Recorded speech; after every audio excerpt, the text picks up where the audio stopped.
dengan pidana penjara selama 12 tahun. Ibu saya sangat menyayang. Sebagai korban kekerasan seksual tidaklah mudah. Saya sebenarnya malu.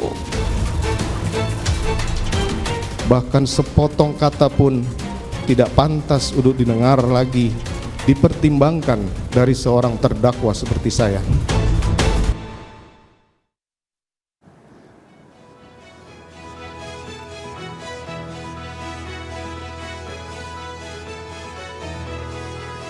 Selamat malam pemirsa, 5 terdakwa pembunuhan berencana Yosua Huta Barat telah menjalani sidang tuntutan.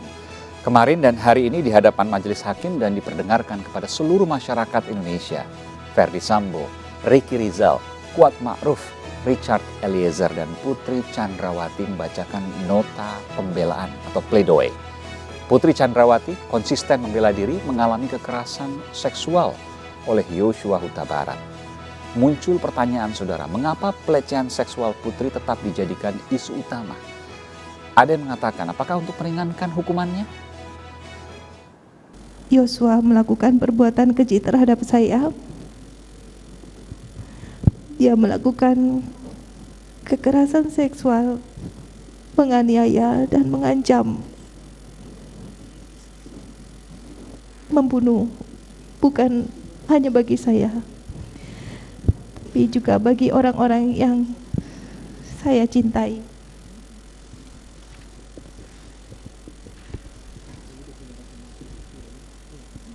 Jika ada orang lain yang mengetahui apa yang ia lakukan. Pembelaan diri Putri Chandrawati menjadi anomali karena ada sejumlah deretan kejanggalan saudara. Saya sebutkan, pertama, jika benar dilakukan kekerasan seksual, Putri Chandrawati tidak mandi atau membersihkan diri beberapa saat selepas kejadian yang dikatakannya di Magelang, Jawa Tengah dan mengalami kekerasan seksual. Yang kedua saudara, Putri tidak memeriksakan diri ke dokter atau membuat visum soal pelecehan. Padahal Putri adalah seorang paramedis, dokter. Yang ketiga, selepas kejadian dikatakan terjadi pelecehan, Putri justru meminta bertemu Yosua selama 10 hingga 15 menit di dalam kamar tertutup, berdua saja. Yang keempat, Ferdy Sambo, sang suami, tidak meminta visum et repertum. Padahal Sambo puluhan tahun menjadi penyidik kepolisian. Kejanggalan yang tidak terjawab sampai sekarang. Pemirsa, semakin dekat dengan vonis, mungkin sekitar 2 pekan ke depan, para terdakwa yang akan dibacakan nanti. Muncul istilah gerakan bawah tanah yang disebut-sebut bergerilya. Ada yang memesan agar Sambo dihukum ringan hingga dibebaskan. Benarkah? Pemirsa, drama Sambo belum selesai. Melalui gerakan bawah tanah diduga ada jenderal yang memesan vonis Sambo. Apa dan siapa? Saudara, saya Aiman Wicaksono, Anda menyaksikan The Prime Show.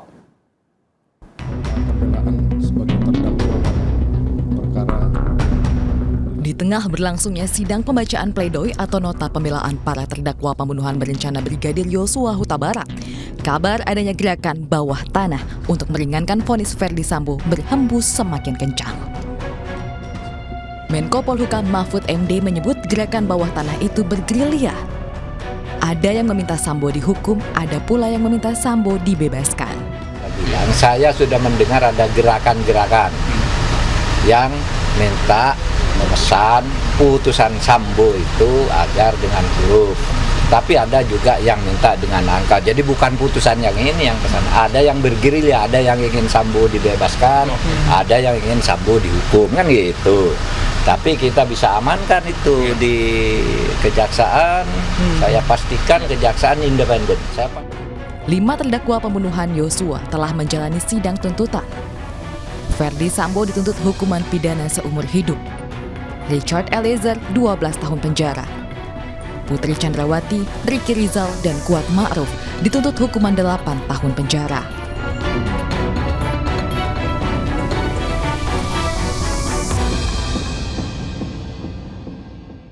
Hari ini kita menyaksikan sidang maraton pledoi atau pembacaan pembelaan dari Putri Chandrawati dan juga Richard Eliezer.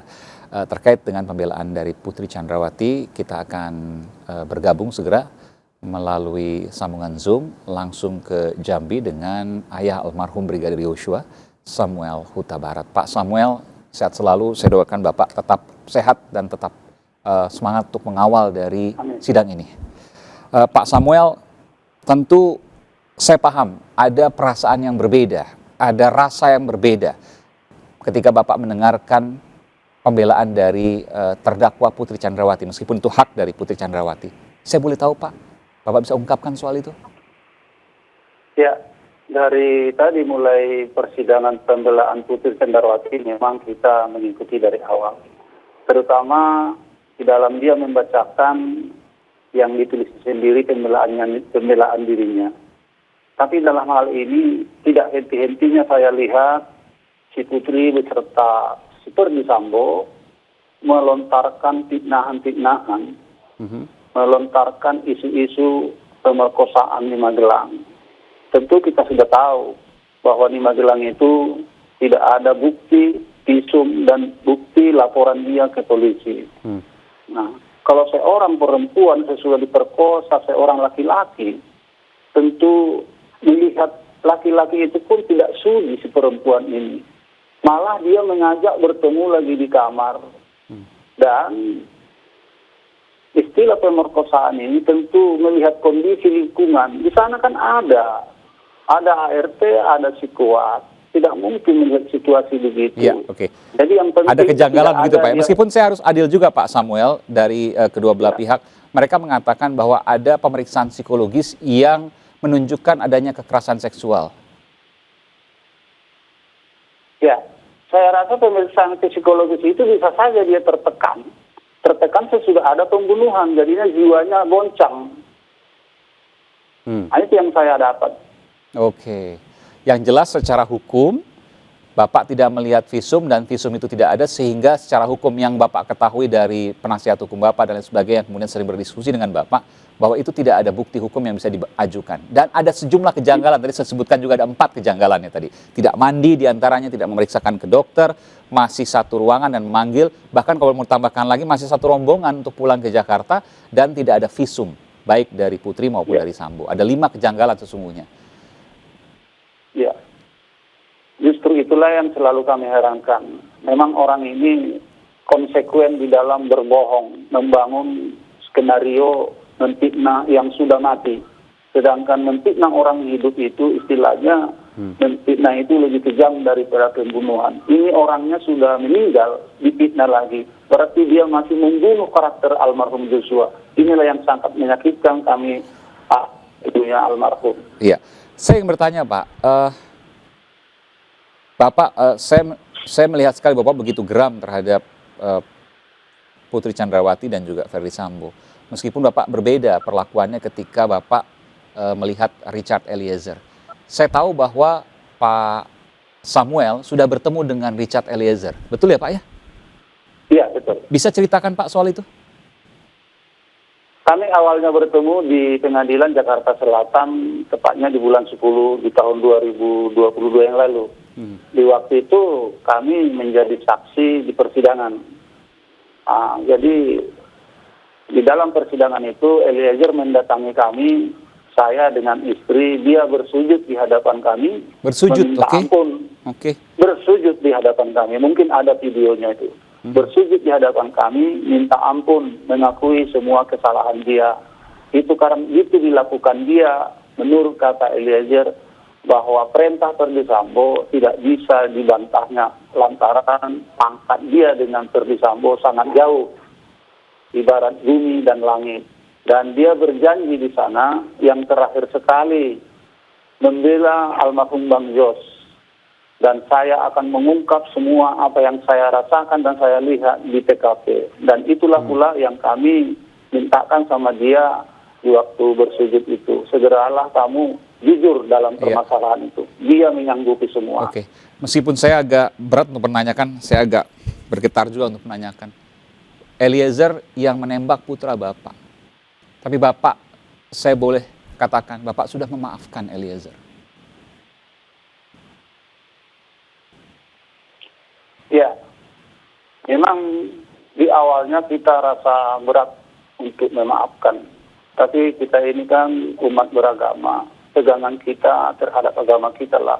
Apabila orang datang minta maaf di hadapan kita, apalagi dia sudah bersujud, tentu dalam hal ini ada rasa maaf di hati kita. Luar biasa.